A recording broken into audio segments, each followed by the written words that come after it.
What's up, basketball fans?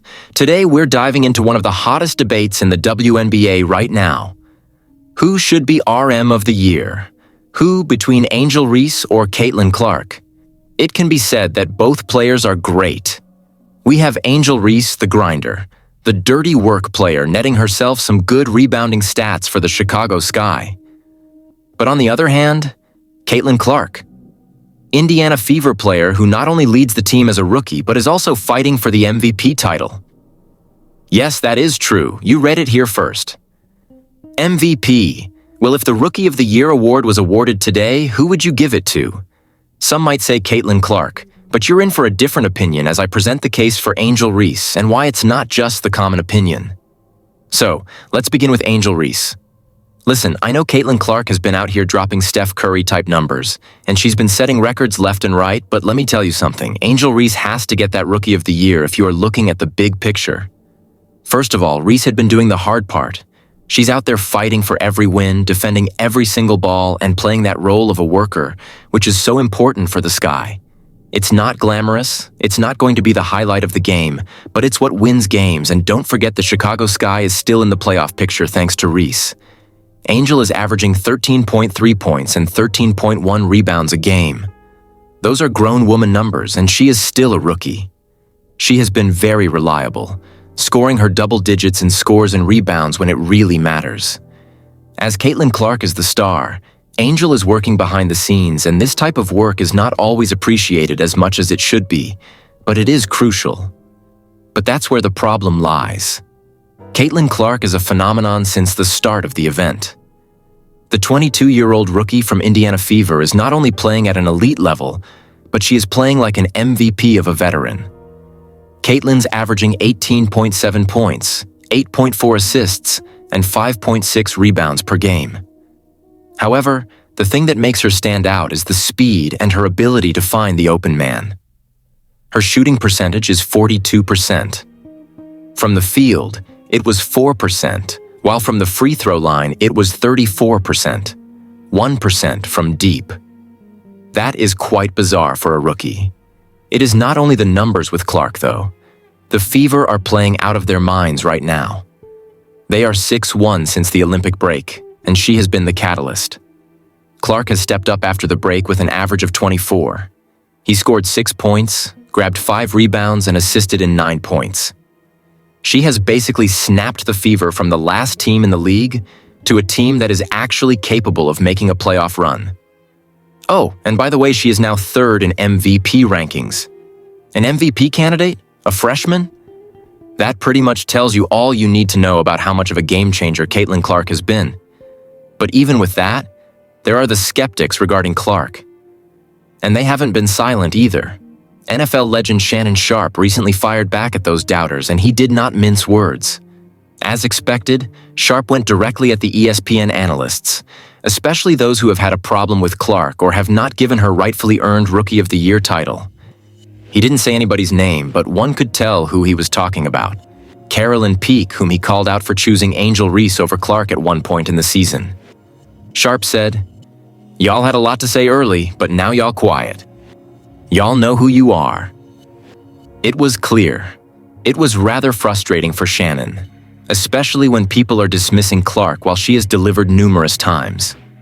This leads us to one of the biggest ongoing controversies in the WNBA fraternity. ESPN analyst and a former coach Carolyn Peake made headlines in July when she voted for Angel Reese instead of Caitlin Clark for the Rookie of the Year. Peake's argument? She appreciated Reese for doing the dirty work by grabbing numerous rebounds and said that Reese does not get the recognition he deserves because he is not as glamorous as Clark, who scores from the three-point line and makes fancy passes. Monica McNutt, another ESPN analyst, had similar sentiments to say.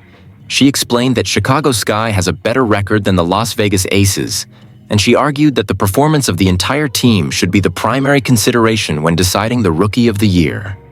Therefore, in McNutt's view, it was Angel Reese who should have been the recipient of the nod, not Caitlin Clark. In this case, WNBA legend Lisa Leslie tried to find the middle ground between these two views. She has applauded both players and indicated that both of them are worthy to be recognized.